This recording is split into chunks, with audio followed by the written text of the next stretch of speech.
Everyone, मेरा नाम है अमान डेविड और मैं आपका स्वागत करता हूँ अपने चैनल अमान डेविड इन्फोटेक में। मैं आज आपको एक बहुत ही इंटरेस्टिंग टॉपिक के बारे में एक बहुत ही इंटरेस्टिंग स्टोरी सुनाने वाला हूँ। और उससे पहले मैं आपसे एक सवाल पूछना चाहता हूँ, क्या आपने कभी डेमोनिक पोजेशन के बारे में कभी कुछ सुना है? हो सकता है आपने सुना हो, अगर आपने काउंजरिंग या इस टाइप की कोई भी हॉरर मूवी देखी हो तो आपको इसके बारे में थोड़ा बहुत पता होगा। लेकिन जिनको नहीं पता उनके लिए मैं एक शॉर्ट में डेफिनेशन बताना चाहता हूँ, जो मैं विकिपीडिया के हवाले से आपको सुना रहा हूँ।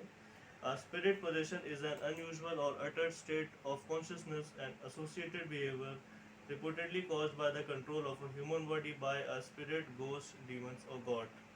इसका आसान भाषा में मतलब है किसी इंसान पे किसी का कंट्रोल होना, चाहे वो कोई प्रेत आत्मा हो, चाहे वो कोई शैतान हो, चाहे वो कोई देवता या भगवान हो।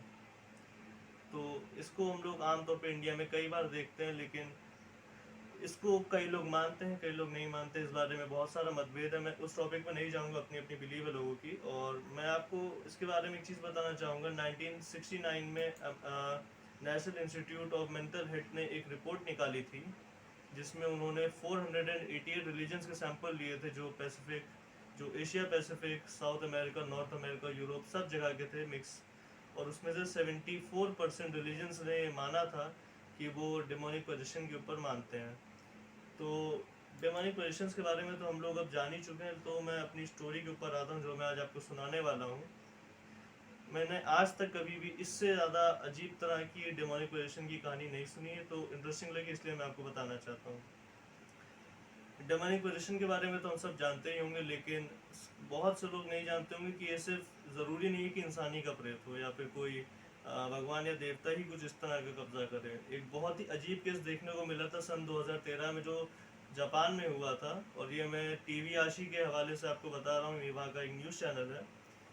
वहाँ पे तकुसा नगाया नाम के आदमी पे एक दावा किया गया था कि उसके ऊपर एक सांप का, जी हाँ सही सुना आपने, एक सांप का कब्जा था, एक सांप का पोजीशन था उसके ऊपर। और तकुसा नगाया की उम्र थी टोटल 23 साल। और उसको ये कहा जाता था कि उसके ऊपर एक सांप का पोजीशन है, और वो अपना सर पीटता था दीवारों पे, ज़मीन पे रेंगता था और अपनी ज़बान निकाल के हिस करता था, जैसे कि सांप करा करते हैं।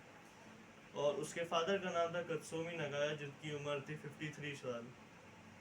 तो उनको समझ में नहीं आ रहा था स्टार्टिंग के दिनों में कि हो क्या रहा है उनके बेटे के साथ। उसकी माँ तक को समझ में नहीं आ रहा था ये हो क्या रहा है, उसके बेटे को अचानक से क्या हो गया। लेकिन वो एक ही बात बोलता था कि मुझको सिर्फ और सिर्फ एक सांप, के शैतान ने, एक सांप की आत्मा ने मुझ पर कब्जा कर रखा है, मैं खुद पे कंट्रोल नहीं कर पा रहा हूँ।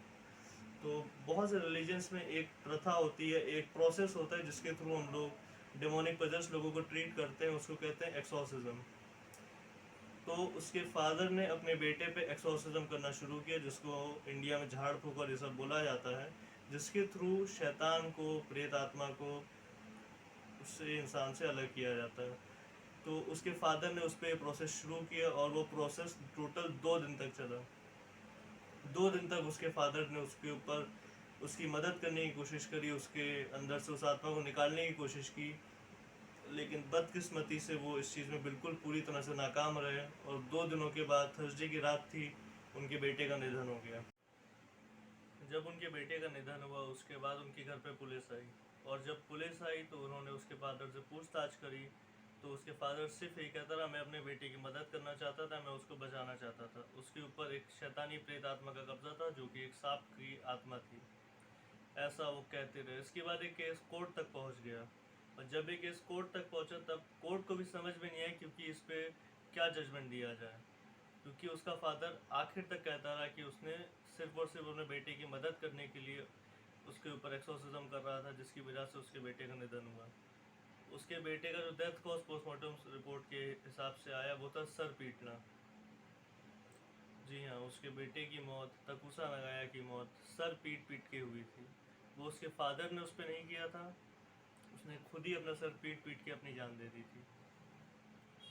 अब इसको हम लोग इस तरह से भी देख सकते हैं कि उसके फादर ने उस पर एक्सोर्सिज्म किया इस वजह से, या फिर वो मेंटल पेशेंट था, उसको कोई मेंटल प्रॉब्लम थी, जिसकी वजह से उसको दौरे पड़ रहे थे इस तरह के, जिसको वो गलत समझ गया। आज तक ये केस कोर्ट में और ये अनसॉल्व घोषित किया गया केस था। इसको आप लोग देखना चाहें तो इंटरनेट पे आप इसके बारे में बहुत थोड़ी इन्फॉर्मेशन अवेलेबल है, आप चाहें तो उसके बारे में देख सकते हैं। और उसमें भी यही लिखा हुआ है कि उसकी मौत का कारण एक सांप की आत्मा का परेशान था। तो यहीं पे मैं अपनी स्टोरी को एंड करता हूँ, अपने इस वीडियो को एंड करता हूँ। अगर पसंद आए तो लाइक करिए। आगे इससे और इससे अच्छे वीडियोज़ जो कि इन्फॉर्मेटिव होंगे, अगर उनको आप देखना चाहते हैं तो मेरे चैनल को सब्सक्राइब कीजिए। Thank you for watching.